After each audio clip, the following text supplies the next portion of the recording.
Evening everyone, how's it going? So, let's see what we got going on. Good, bad, whatever on Marvel tonight. Is it good? Is it bad? Is it great? What is going on with Marvel lately?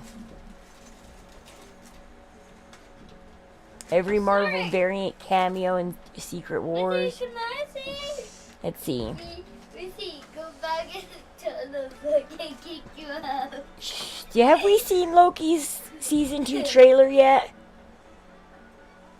I'm full, Mom. I'm full. Okay, let's see how Ant-Man is going to help Kang win Secret Wars. What? I'm full. Okay, give it to Wesley. Or the dog. I guess just give it. So, anyways, we know that Kang is going to ask Ant-Man to do him a favor. Does that mean Kang is good or bad? We know that from Loki season 1, Kang has a lot of variants. And some of them are really, really bad. Does that mean all of them are bad? We don't know. We know that the current one that runs the TVA is supposedly the good one, and that's why he invented the TVA, to keep only him in the. But we do know that there's the kid one that turns into Iron Lad. I think it is. He's a good one, and the reason he turns into Iron Lad is because he doesn't want to become Ramata or the other kings that he met. You like it? Everything you're holding on to,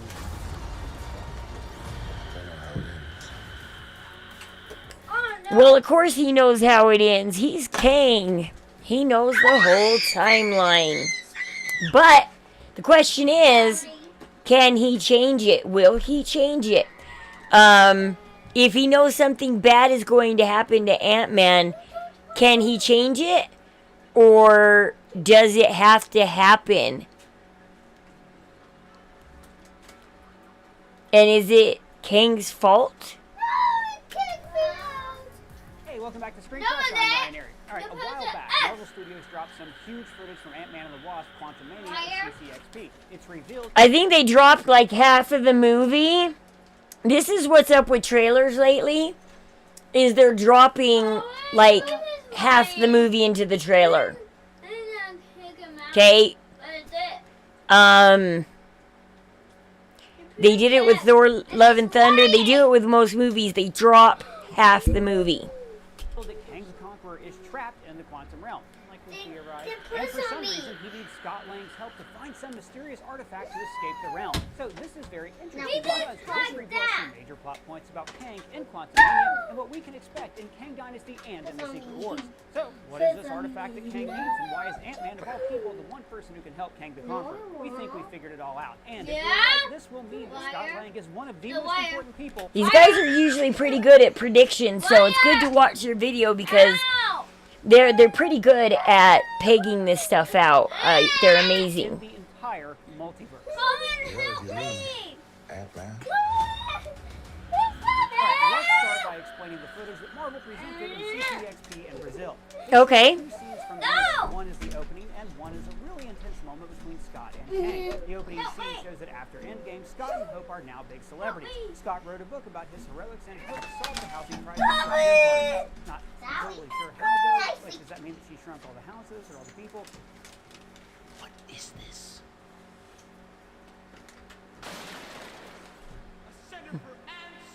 Anyways, it's a fun opening, but the second scene is what it's really all about. We see that Scott is confronted by none other than Kang the Conqueror, the big baddie of the multiversal saga.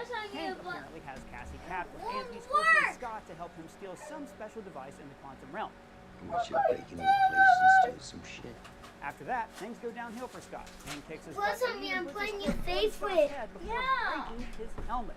Earl, kinda messing around. No, he's not. Playing Okay, the so side there's game. so much to unpack about all this. Yeah. What is this device that Kang needs? And of all the Cute. people in the multiverse, Ta-da. why does he need Ant-Man's help? Well, I guess he needs Scott because this is an Ant-Man movie.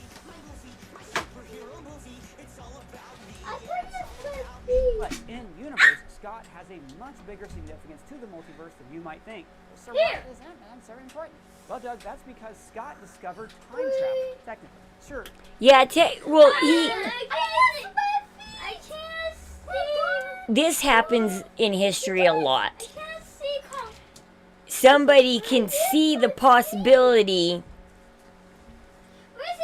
He knew that the quantum realm was attached to time, but he didn't know exactly how to work it. And that's where Tony Stark comes in, because Tony Stark knows this stuff, and he was able to figure out flipping the Mobius and inverting it, and boom, time travel. Tony was the one who actually figured it out and actually built the time machine. But Scott is the one who discovered that the quantum realm is the key to unlocking time travel. I got stuck in I- that.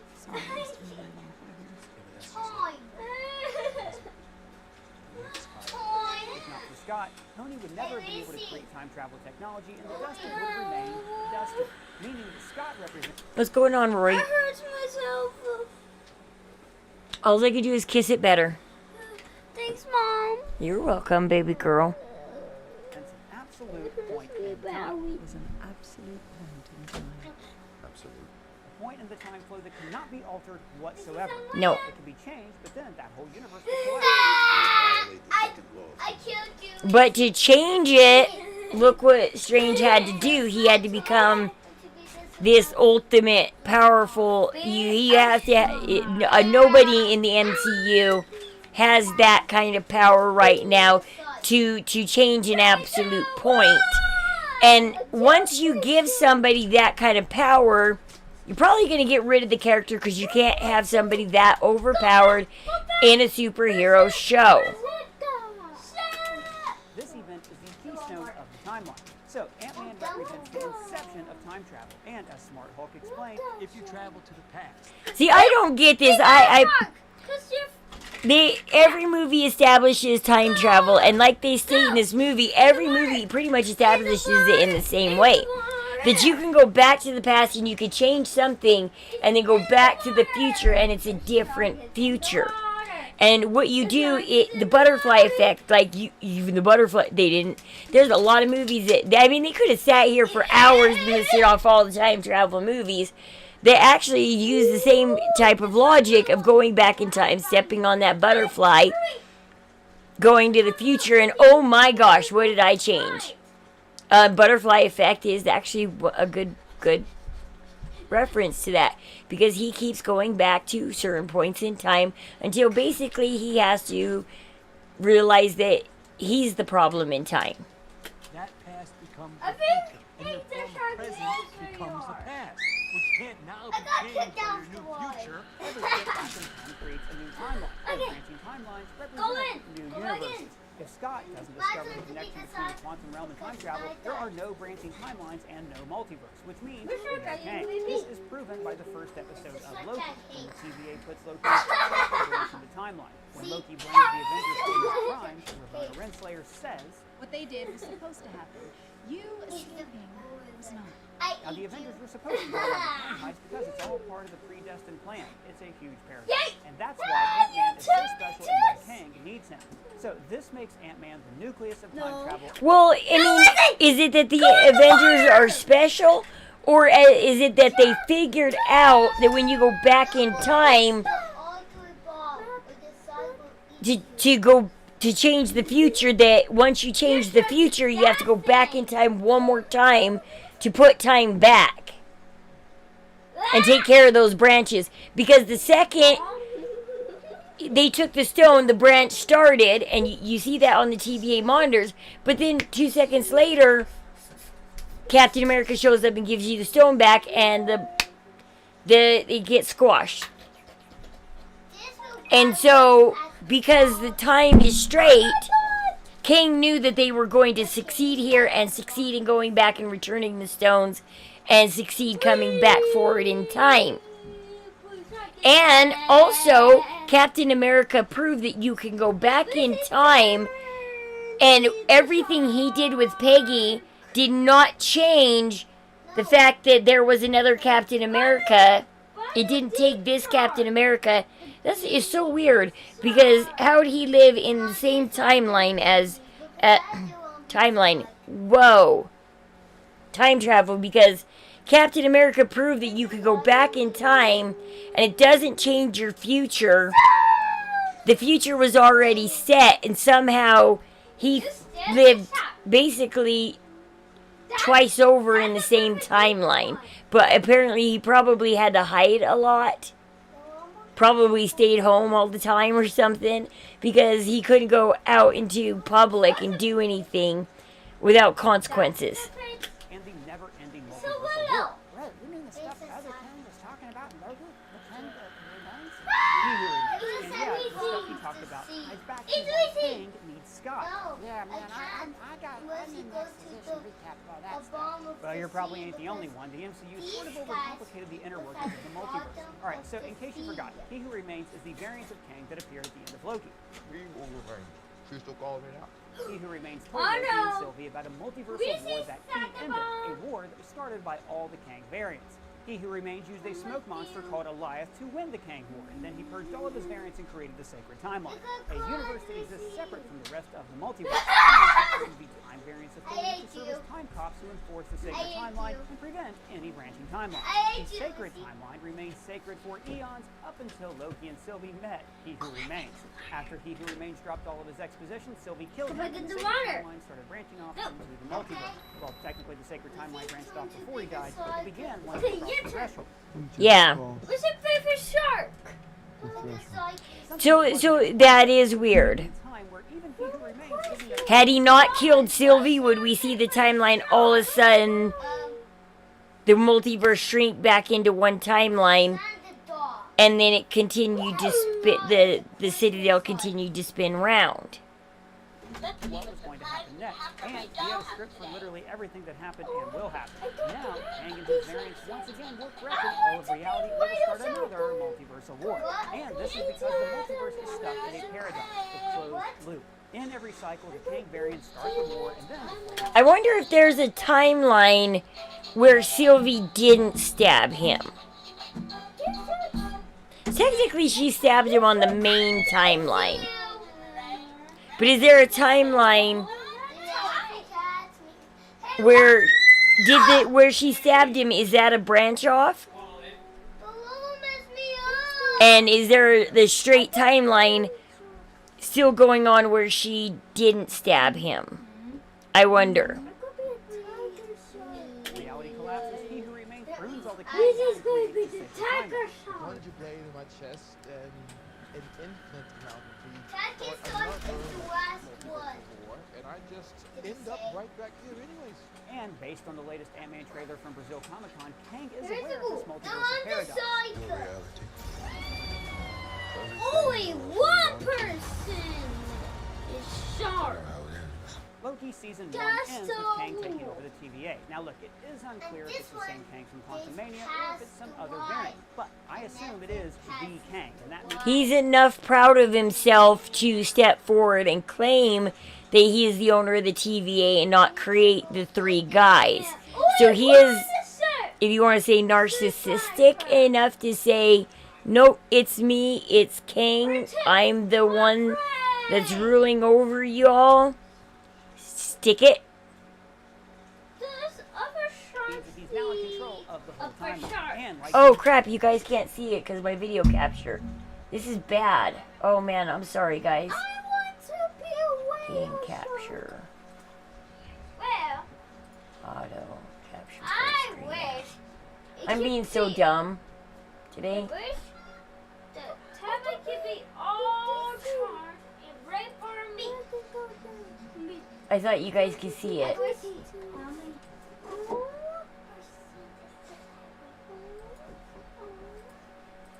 Oh, I'm being so dumb. You guys can't see it. Sorry, I didn't start my stream off right. What? I mean, know how many percent it is. Just words. We see. What's it? 6 No. 6 I need to fix the capture. Well, Game capture. Let's just add in screen capture. Because that would be easier, because then I could just delete it later. Wells! What's the next number? Done. What's the next code? What's the Oh, next come code? on. We say what's the next code? Don't do this to me again. 6 1. 6 1. Wells? 6 0. 6 0. Wells? Now, see, this is where I get confused. Because how do I layer it? How do I set it back a layer? I need to figure this thing out. Is it 6? Oh, there it is. No, it isn't. 6? No. Now I have to leave down, go back in. Because I forgot the code. You do the code. Ah! My hair! How do I set it back a layer, though? Lucky dog! No, I just... Okay. Oh!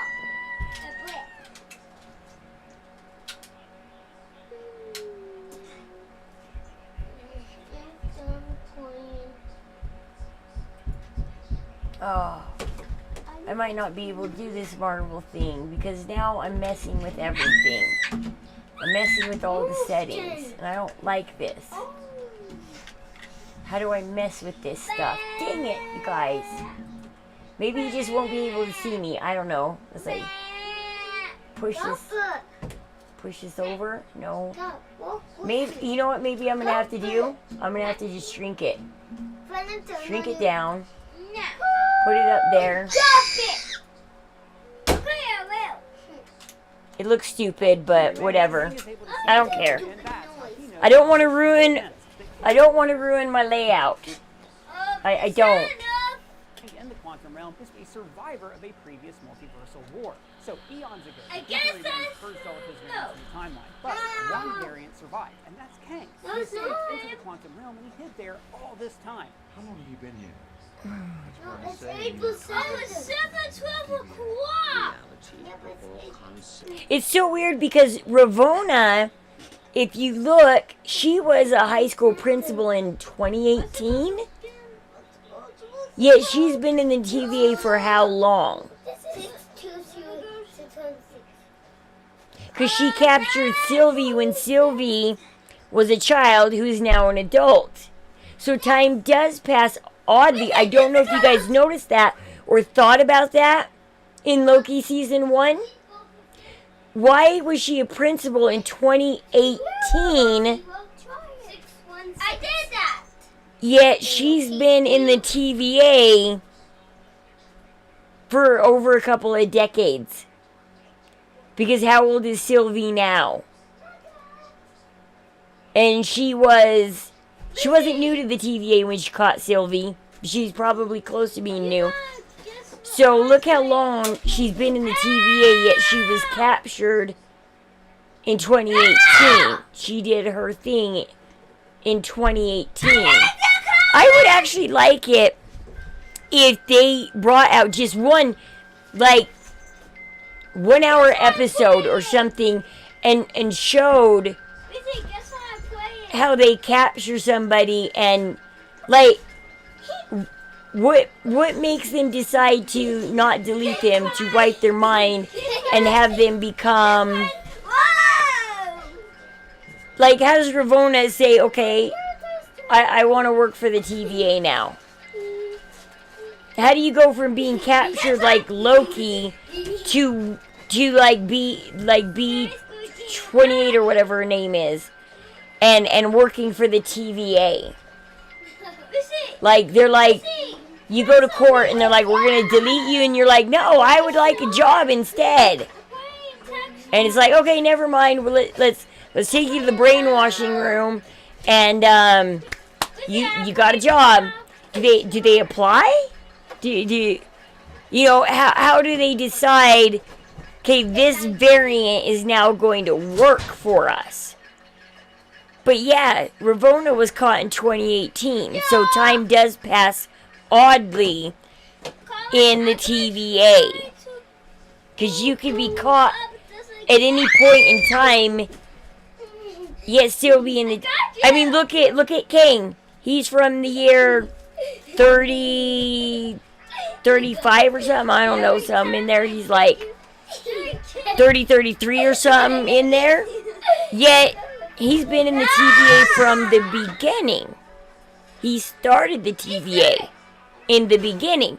So how did he come from that future point a whole century above Loki, yet he's been in the TVA the whole time?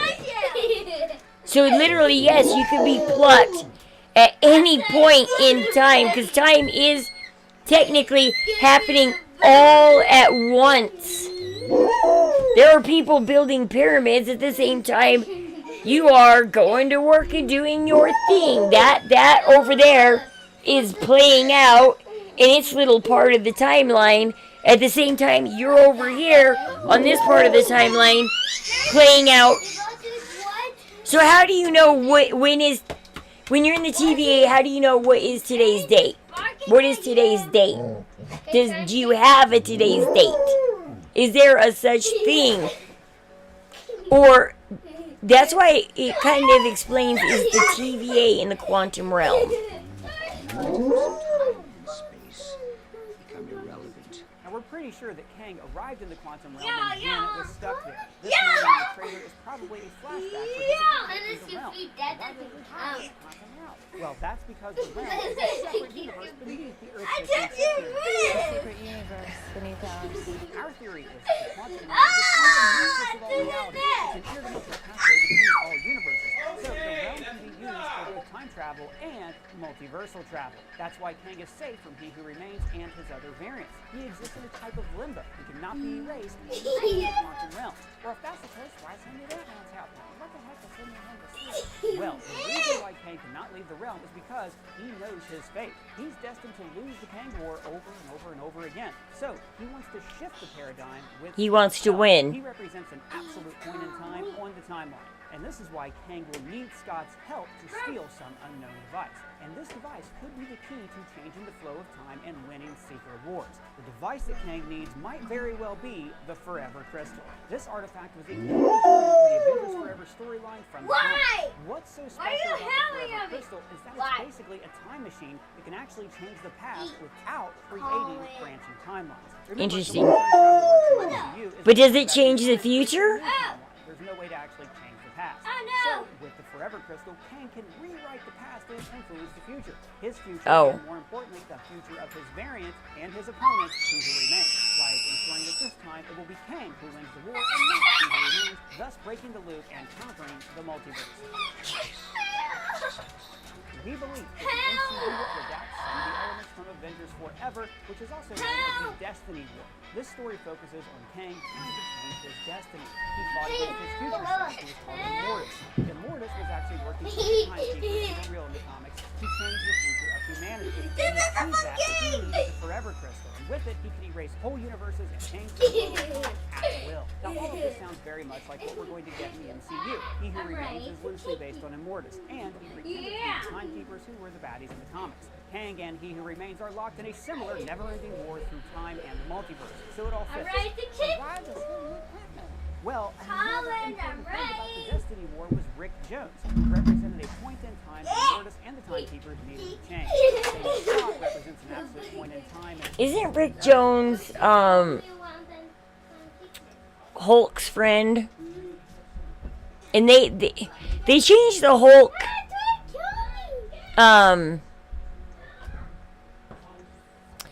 origin story.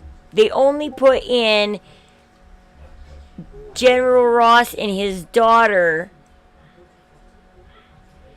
and they left out that Rick Jones and everybody, he had friends and buddies that he wouldn't attack and stuff, and Rick Jones kind of had a hold over the Hulk, to where when somebody needed to calm down the Hulk, they called him in, and they're like, hey, go calm your buddy down.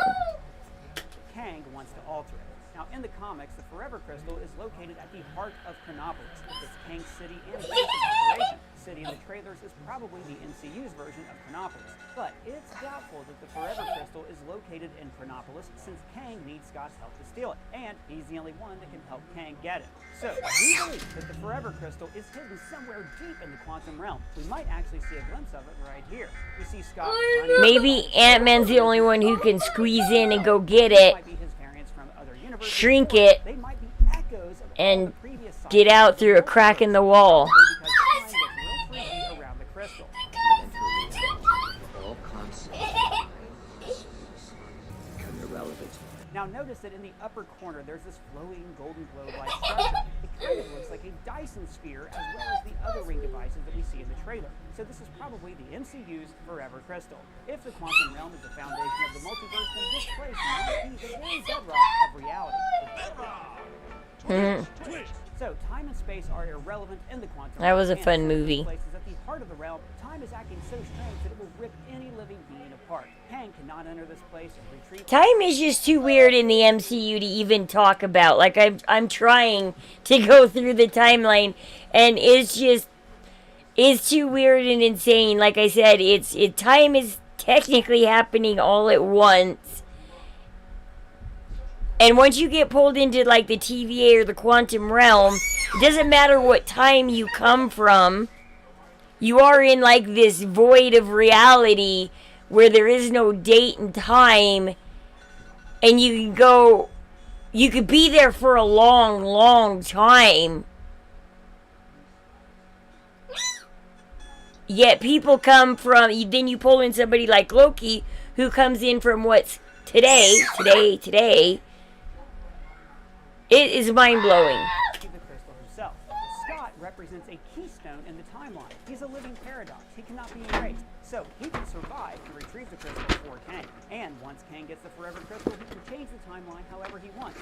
And I assume that Kang will need a serious amount of quantum energy to power the crystal, which might explain the huge time machine that he's building. Its purpose is probably to absorb quantum energy to power the Forever Crystal and use it to change the timeline. Now, this might be an Ant-Man and the Wasp movie, but they're going up against Kang. No way the big bad of the multiversal saga is going to lose in an Ant-Man movie. I love how people do this stuff with clips and stuff. They're fun and crazy, aren't they? I wanted to watch this. They think that Kang killed Thanos. We'll open Marvel Phase 5 with Kang the Conqueror as the vast cult of warring champions that the Avengers have to face. But given Kang's champ status, does it logically follow that he must have killed Thanos at some point? Or at many points? The cast and crew are now specifically pitting Thanos versus Kang. And when you have to rewatch Loki and Multiverse of Madness and many more Endgame, you can actually pinpoint the specific Nexus moment when Kang would have targeted Mad Titan. And I'm going to break down what that likely assassination tells us about the surprising status of the 616 universe as we know it. In an interview at Brazilian Comic-Con earlier this month, Quantumania director Peyton Reed hugged the vote for Kang Thanos. We're encountering an antagonist who's unlike anything they've ever experienced, and that includes Thanos. And notice, right at the end of that line, Peyton Reed fist bumps Kang actor Jonathan Majors. Now, Majors was otherwise tight-lipped in this interview, but was later asked about his workout regimen and how physical he would be getting as Kang. We want to know if you're going to use any of these workouts you have to do with your body on this next movie. All of it. All of it. All of it. Like Hulk. No, I'm kidding. It's funny because if you read Dynasty Kang, he doesn't fight. It's not like The requirement, if you're male, to get into Marvel, I think you have to pump those weights. tall guy. Yeah. Is that going to happen here? You're gonna get all of it. All right. Get all of it. You know, it's funny when things happen in movies and stuff surrounding women.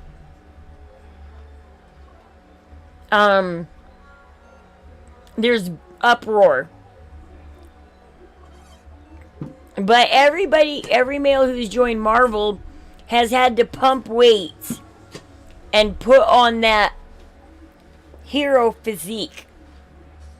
And not one male has come out and said, oh, they're what's that word?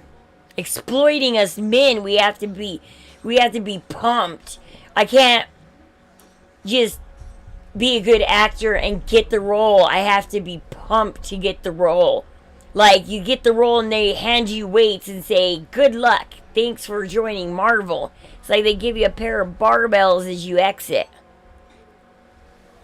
That's cool. That's cool. You're gonna get all of it. I clearly want to be here, and I'm not just doing this so I won't get fined. I don't know, maybe Majors just had trouble hearing the interviewers. It was really loud in that room. But he is indicating here, and has discussed in other interviews, the wide range of characterizations he would get to create as Kang as the primary thing that drew him to this role. And while Peyton Reed has described this Quantumania Kang as a variant who conserves of energy, with Major saying all of it, and his fist bump with the director at the mention of him being more fearsome than Thanos, I think Majors is gonna play at least one Kang who makes Thanos say, just that for a drop of blood? Oh shit! Remember, in the Quantumania trailer footage that we've seen so far, Kang has implied he has killed countless Avengers in the past. And we know for sure that Kang is certainly aware of Thanos. Kang variant He Who Remains scripted the sacred timeline in which... It's funny because in the cartoons, they always thwart, they always find a way to beat Kang. Like, I haven't seen Kang beat the Avengers in the cartoons, in the older cartoons. Kang comes back, like, to kill Captain America at one point. And, because Captain America, I guess, does something to... He pinpointed it back to, like, 2012 or something. Captain America did something to the timeline. And did something, and that changed him forever. And then 10, 20 years down the road, he does something to ruin, and the snowball effect, and bleh. and he chases Snowball back to Captain America. And they get a hold of his time chair and stuff like that, and they thwart him and whatnot, and I don't know. Thanos was a major antagonist, and Thanos showed up in Loki episode 2 in the multiple choice question on Miss Minutes Shade Manji. Thanos has 2 apples. He eats both and realizes he wants more. He goes back in time 20 minutes and eats the apples again. Does this mean the apples will not have existed in the timeline he left? A, no, because time is constantly happening. B, the question doesn't matter because a branch cannot change another time branch. Or C, Thanos would have been hungry prior because the grandfather paradox already accounted for the change of matter before it's food. When we look back at this, the TVA rank and file seem to suggest B was the correct answer, but How do people read that? I don't know. People have good eyes. You guys got good eyes. the Loki season 1 finale, the true answer seems actually to be all of the above. Look, whatever your thoughts on this, anyone who thinks that they firmly understand 100% the logic of Loki season 1 and what exactly No. happened in that finale is fooling themselves, which is why Like I said, the logic is impossible to understand because Ravonna is a judge, which means she's been in the TV. She caught Sylvie as a baby, or not a baby, as a child, who is now a grown-up, yet she was plucked from 2018. So it does show that time is happening all at once, because had she been plucked from 2018, well, she would have only been there for a couple of years, according to Loki, from the time he came from. So, how does that make sense that she got plucked not too long before Loki got plucked, yet she's been in the TVA for at least a couple decades? I am actually revisiting it currently for a major project that I am working on. Announcement coming early next week. But one thing we do know for sure. Either that or Marvel made a huge mistake when they went back to Ravonna in the high school and slapped the year 2018 on the calendars, and they made a big mistake and didn't think about it. Or maybe they wanted you to think about it, that yes, time is happening all at once. This is a void. Once you enter the void, life goes on, and maybe you don't age because look at, she's not aging.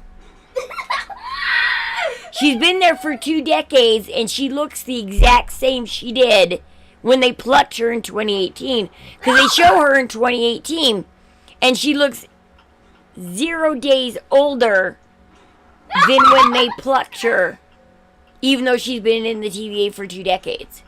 So you're like, what? What? I don't know. You tell me what you think. How does that time work and play out? About this Kang variant He Remains is that he made an exception for the Avengers to use time Goodbye, travel. Blitz. He Remains wanted the 616 Avengers to defeat Thanos using the time heist. Renslayer confirmed this to Loki in episode 1. We're not here to talk about the Avengers. Oh, no? No, what they did was supposed to happen. You escaping was not.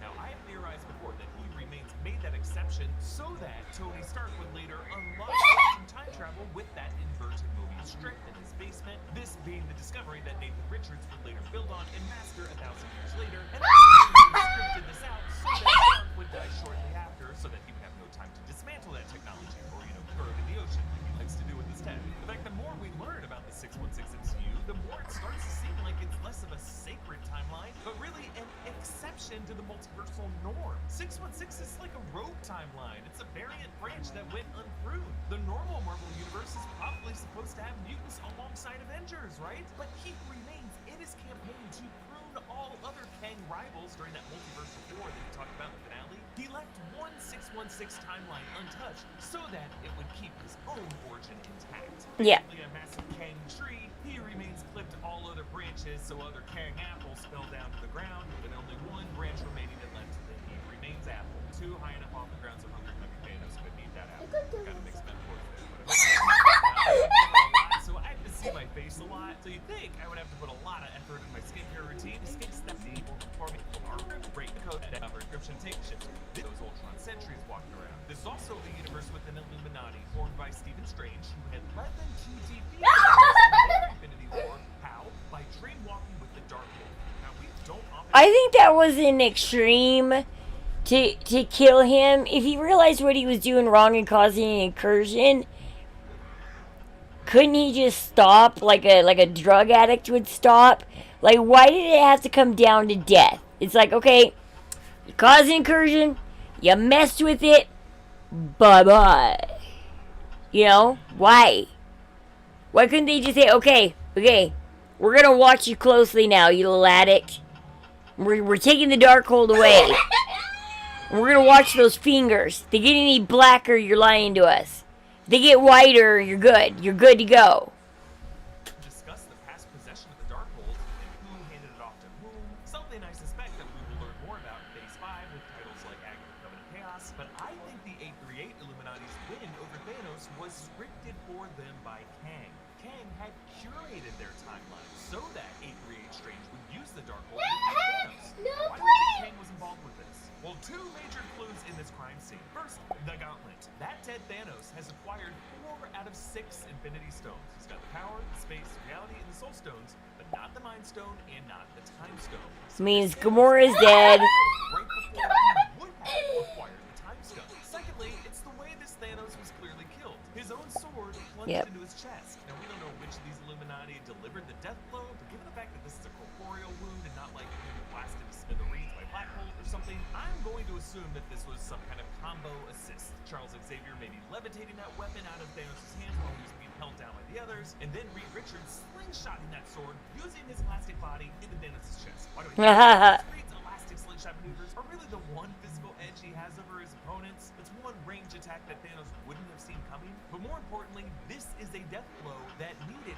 Kang's patriarchal ancestor to be in the mix. That's why I think Multiverse of Madness made sure to include that line about Reed Richards having children. Reed Richards is his distant ancestor to Nathaniel Richards Kang. So, in the 838 universe, Kang did this so that these Marvel heroes would have no need to have to invent time travel to undo Thanos' snap. He limited these heroes to multiversal travel by dreamwalking from the Darkhold sorcery, not technological quantum time travel that Kang would use in the future. They used magic, not science, so that Kang and only Kang would always have that technological backdoor to whatever sloppy incursions their magic caused. So this, right here on Titan, is the moment that Kang engineered Thanos' death, right before the Time Stone would enter the play and snuffing out a future in-game time heist. Which makes sense, because this Battle of Titan was Conqueror Thanos at his most vulnerable, and likely was a Nexus moment for Thanos to be assassinated in any timeline. That's why it makes sense to blame Peter Quill for punching Thanos out of his trance in Infinity War. As one moment, the Avengers could have taken Thanos down before the They could have. They were so close. Now, of course, Quill still needed to be part of this. Everybody's mad at Quill. We will never forgive Quill for what he did because they had the gauntlet. 2 more seconds. Quill just couldn't handle the news. 2 more seconds and the gauntlet was theirs. War totally provided essential distractions for other Avengers to be able to pin Thanos, but really they were so close to ending the 616 Infinity War. The odds here would be to add someone like, oh, I don't know, Ant-Man. Ant-Man could have snuck inside the gauntlet and wriggled it off the hand. Could have gone inside Thanos' chest cavity to give him a heart attack. He could have blown his butt out. Any number of hypothetical what-ifs here. And for Kang to be a true conqueror, Thanos must just be a villain from an older age that merely played a part in Kang's machinations and died at a deliberate moment of Kang's choosing. For most realities, that moment was definitely on Titan, except in 616, when Kang needed Thanos to get far enough for the Avengers to start putting the word quantum in front of everything. Let me know your thoughts on this in the comments below. You can follow me on Instagram and Yeah, it's just time travel kills my brain. It's crazy. Time is technically happening all at once. Let's see. Now I need Marvel stuff up. Marvel, not controversial stuff. We're doing Marvel, not controversial stuff. Controversial Marvel stuff, that works.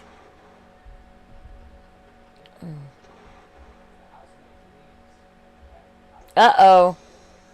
Is Kevin Feige going weird? Spoiled over the holidays with a ton of new leaks leaks and rumors all about Marvel's Phase 5. It's almost like the people at Marvel Studios asked Kevin Feige how many dope, amazing, nerdy things from the comics he wanted in this phase, and he simply said, there are new reports about adamantium and how vital it's going to be for the MCU moving forward. The search for adamantium in Phase 5 is going to have ties to the X-Men, and it's going to have ties to the Eternals, including setting up the Eternals versus the mutants in the next phase for Marvel. There are new crazy villains in Captain America New World Order, and we've got even more details about the Century and the freaking Void. And this stuff has me hype, baby. I mean, we've got the freaking Void coming from the Century. Oh my God. First, we're gonna go bit by bit and movie by movie, talking about all the new rumors. It's insane. Holy crap, they're throwing a lot into these films. And in the back half of the video, we will get into speculation. What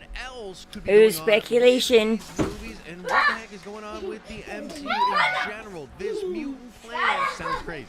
So pop that like button like you're popping Wolverine's claws, and let's get into it. Now, this all began over the holiday weekend when insider Daniel RPK first introduced the rumor that the dreaming celestial Tiamat was actually going to be transformed into the island Genosha, which of course has strong mutant ties in the comic books. And in the Thunderbolts movie, the Thunderbolts are going to venture to that island in search of adamantium. Now, I do want to mention here that we have some conflicting reports here. Daniel initially says that this island is going to be called Genosha, but My Time to Shine Hello later. Isn't Genosha the island that Doom created, no, Magneto created, for all mutants to live in peace? It's nothing but mutants living in peace in Genosha. And Scarlet Witch was his daughter who did live there. And that's where she gets in her trouble, that they end up trying to get rid of her because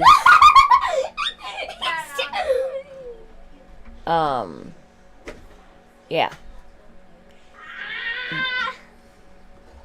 Says that she doesn't think it's going to be called Genosha. It doesn't actually have a name at all currently, but it's not going to be called Genosha. And people in the MCU don't even know that the Celestial's name was Tiamat, so they're not going to call it Tiamat Island either. So it's important to note here that in Marvel Comics, adamantium is man-made using vibranium, but it would appear in the MCU that adamantium is instead going to be connected to the Celestials. This Celestial that was turned into stone by Siri is now going to be this island, which again might be Genosha, might be just a new island. But the main thing to keep in mind here is that it appears as though the MCU version of adamantium is going to be more naturally occurring and come from the Celestials. I think it's kind of cool. What do you think? Let me know in the comments. In addition to that, the scooper Can We Get Some Toast clarified that adamantium is first going to show up in Captain America New World Order. It's going to be on the Tiamat Island, and countries are going to go to war over the island as it is an unclaimed land that has a resource that is potentially more valuable than vibranium. And after that, Daniel chimed back in and said that President Thunderbolt Ross will be the main villain of Captain America New World Order, with multiple villains making an appearance in the film. Ross, multiple villains, and countries will attempt to claim Tiamat Island and its adamantium for themselves. Now, when it comes to the multiple villains going after the vibranium, we've got some new clarification on that, as well as My Time to Shine Hello has come out and said there are 5 big villains in this film. And she says they include Ross, Val, the lead. I heard they recast Ross.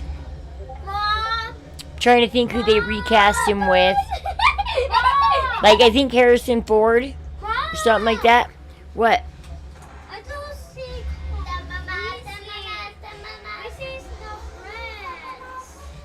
no friends. Somehow Wesley got deleted from all you guys.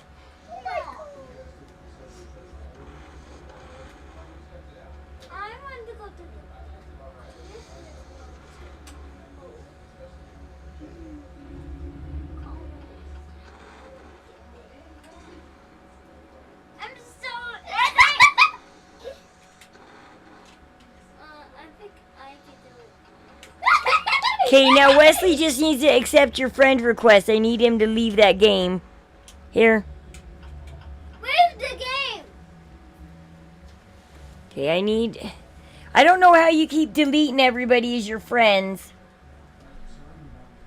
But you keep doing it. I want to play with Reese. I know, he keeps deleting everybody as friends. I don't know why. Reese is playing the bridge one.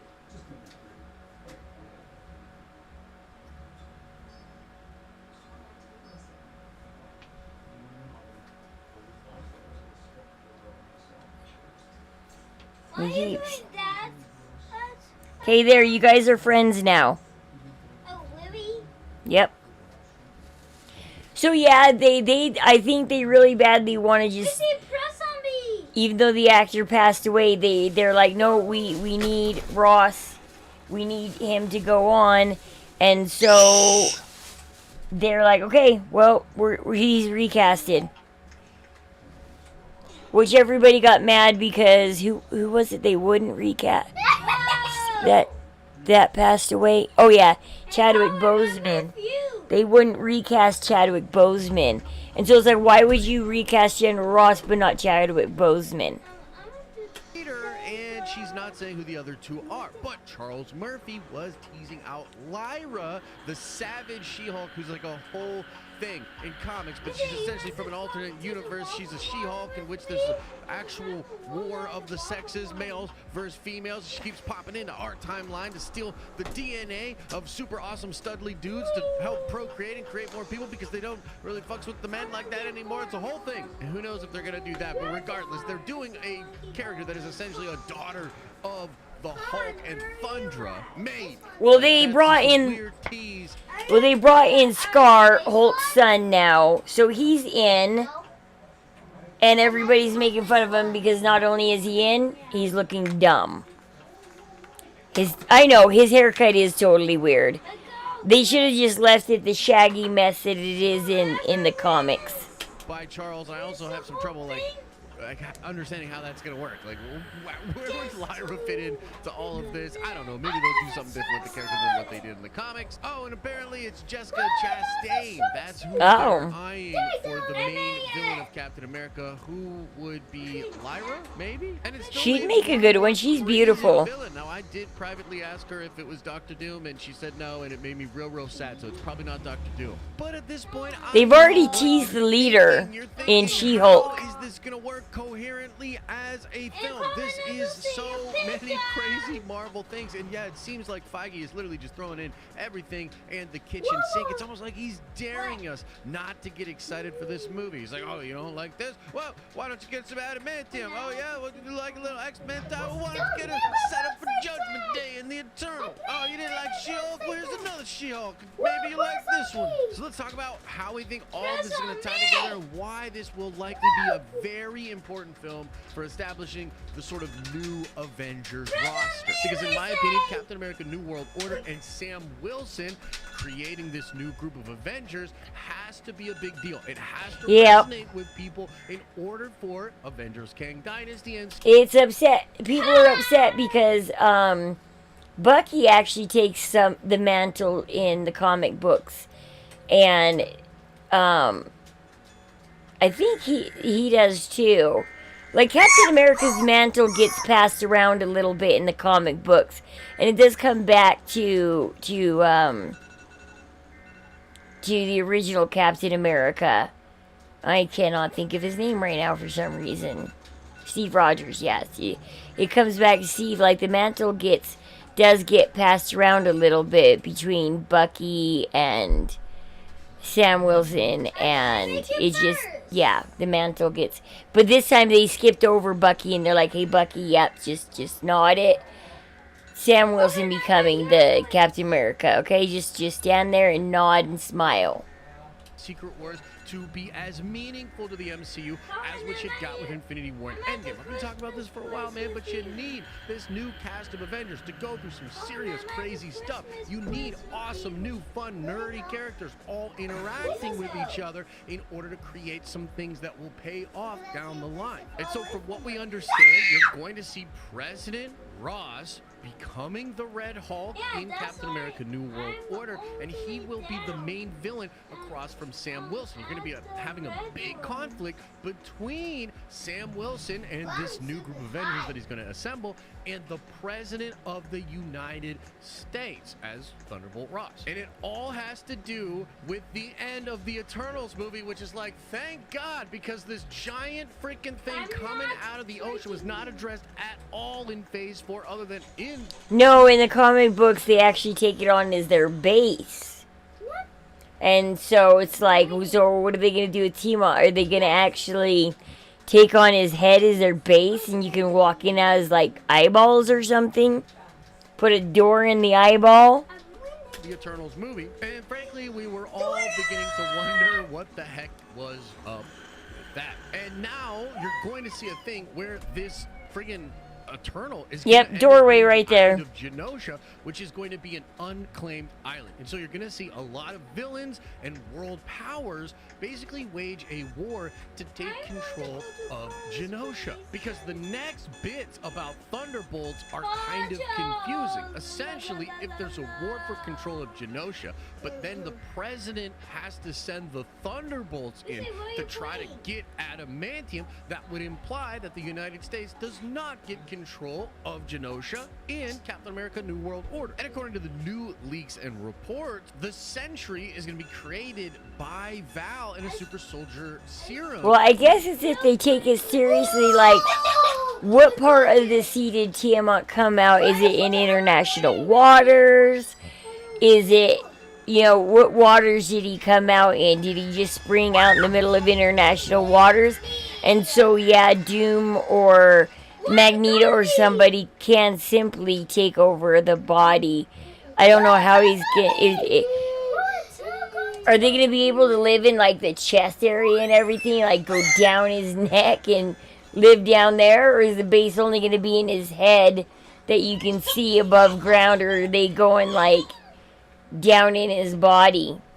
After the events of Captain America New World Order, and then the Sentry with the rest of the Thunderbolt team is going to then go try to get adamantium from Genosha or this Tiamat Island. And the newest leaks do indicate that the Sentry will begin as a part of the Thunderbolts team, and he's going to slowly lose his mind throughout the Thunderbolts film until ultimately snapping because of the Void. And oh man, let's linger on the Sentry for just a second, because it is so damn cool that he's going to be created by Val as a super soldier, be this incredibly powerful individual, and help the Thunderbolts team and begin as a hero. And then he's slowly going to go insane and basically snap and become a big threat that they have to stop at all costs. And this, of course, is very similar to the Dark Avengers and Siege comic book runs, in which the Sentry slowly loses his mind and succumbs to the power of the Void. The Void is like this dark entity. It's almost like the Hulk within the Sentry, and then the Void is insanely powerful. And when the Void takes over, basically nobody is safe, and I'm so excited to see that on the screen. And the Sentry... But like I said earlier, can you bring that super powered person into the MCU and they actually survive and they don't get killed off? Because you can't have this ultimate super powered person in there that can just snap their fingers and fix everything or something, or easily beat a foe or something. Because where's the struggle in the movie then? Where's, you know, the 3 acts? And somewhere in that middle act, that second act, is supposed to be the height of the drama that they're going to come down from in that 3rd act. Because the 1st act is the backstory and building up, and then you have your middle act where all the action happens, and then the 3rd act is all the conclusion, the settling down, everything. The Void together at the end of Thunderbolts is probably going to be something so crazy that a ton of people are going to have to be involved. Like, you're going to probably have the Avengers coming to help the Thunderbolts. You're going to have Red Hulk doing his thing, maybe regular Hulk as well, maybe some mutants if there are some mutants, maybe Doctor Doom, maybe Namor. Like, literally, the Sentry and the Void snapping out is a threat to the entire planet. So it could be very crazy and bombastic what happens at the end of that film. But that's not all. It can deep breath because we're about to plunge back into the super nerdy waters as we have even more information about how the Eternals is going to be linked to the friggin' mutants and the X-Men. Now, this is also coming from My Time to Shine Hello, but it did trickle out before this leak that they are going to be making an Eternals 2. This was via the management for the Gilgamesh actor. I'm still not clear exactly. I Essentially, they said that Gilgamesh died. Like, how are they gonna bring him back? Like, I don't know. Can he be brought back? Cause he's just. Yes, we got more. I mean, can an Eternal really be killed forever if they have like a spare body and they just download his memories into that spare body or something? Like, and then it's like he never was killed. If they just like, here, download it into his brain, send him out, you're good to go. Can they do that with the Eternals? Because you saw Cersei and you saw that there was a whole room full of her. Not just one or two, there was a whole room full of her bodies. That, so if that means that, can they bring back Ajax? Blah, I can't talk. And, the one who flew into the sun. That was a dumb ending, by the way. Talking about his future projects, and they did mention the Eternals 2. And then My Time to Shine Hello comes out and says that the Eternals 2 is going to be Judgment Day, which is an event currently going on in Marvel Comics, but it's going to be more cosmic. And oh, freaking man, is that crazy? So let's first talk about what Judgment Day is in the comics, and then I'll talk about how I think Feige's going to change it to make it quote-unquote more cosmic. This is insane. So, because it's sort of been this long-standing idea that when the Celestials first came to Earth and were experimenting on early man, they do create the deviants, they create the Eternals, but they also put the X gene into mankind. And the X gene was this mutation that happened to certain humans, but it sort of laid stagnant from the time that the Eternals and the Celestials first arrived on Earth until, you know, you get to Apocalypse. That's a whole sweaty, nerdy thing. But recently in comics, this idea was played upon in a new event called Judgment Day. In this event, you saw the Eternals essentially come to realize that the mutants were deviants, that the X gene is a form of the deviant gene, and therefore the Eternals, who are of course sworn and created to destroy the deviants, now had to destroy the mutants. You end up having Eternals and Celestials judging different mutants and different humans from Earth, and it ends up being this crazy big... It's stupid because the Celestials, they don't care about the human life on the planet. They're like, dude, you screwed up. Tiamat was supposed to be born, and I take it that Tiamat, because he's the son of like someone really important, that he was actually really important, and they stopped him from being born. And therefore, I think they stopped something really important that Tiamat's supposed to do, besides just go raise another world.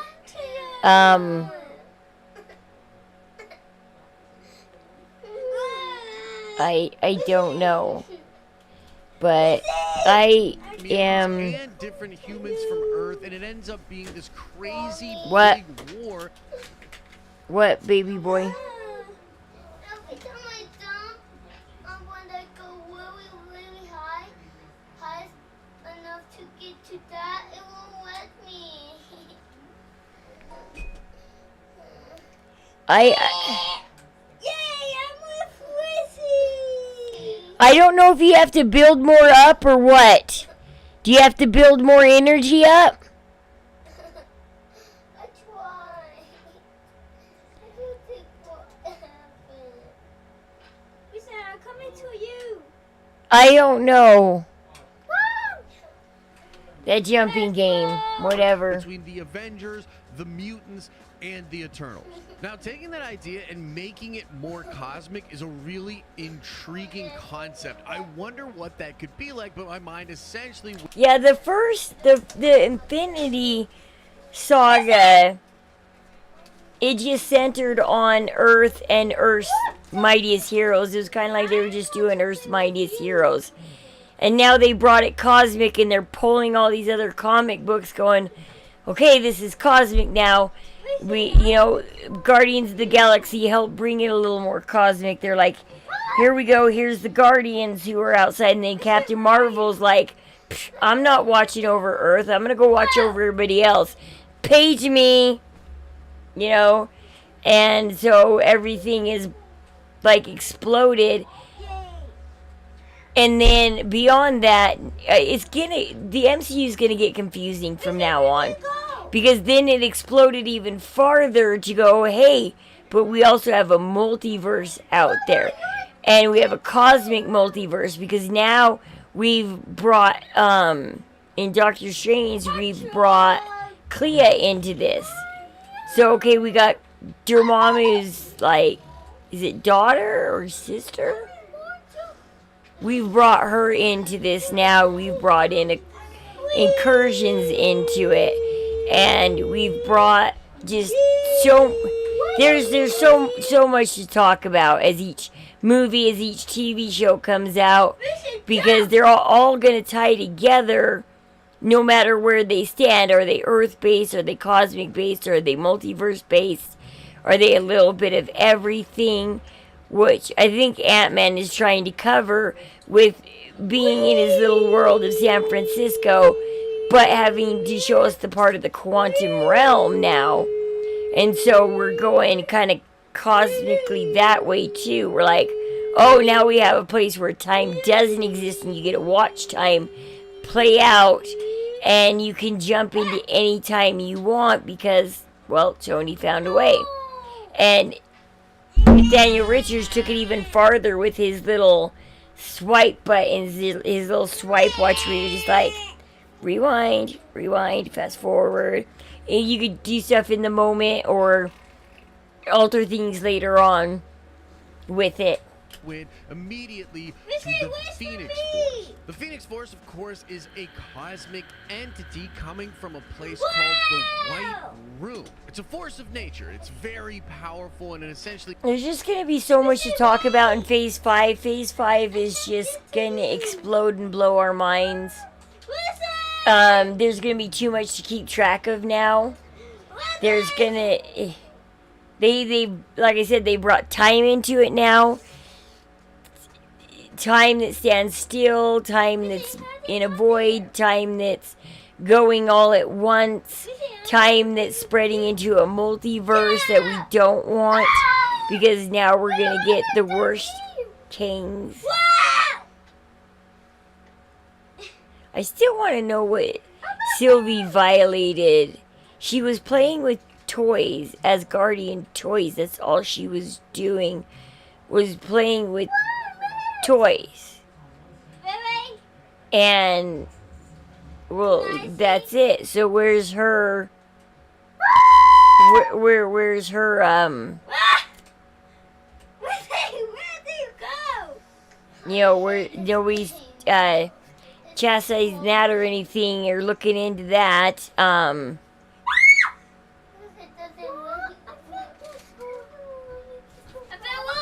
Finds different hosts out there in the universe. At one point, of course, finding its damn near perfect host in Jean Grey. There are also mutants that can... Oh gosh, can't believe we're getting into that. Those mutants, Franklin Richards, who's the son of Sue Storm and Reed Richards, actually has a fight with Mad Celestials in Marvel Comics. And it actually uses Galactus as something of a pet. It's pretty freaking wild, but this is all just to say... He's another super-powered one that it's like, can we bring him in? Can we have him in the MCU? With the powers, I mean, he has the power to create a whole new universe, a little mini whole new universe. And when he does that, bring a whole new time into existence? Is it a multiverse, or what is it? When, you know, he's really powerful in the comic books.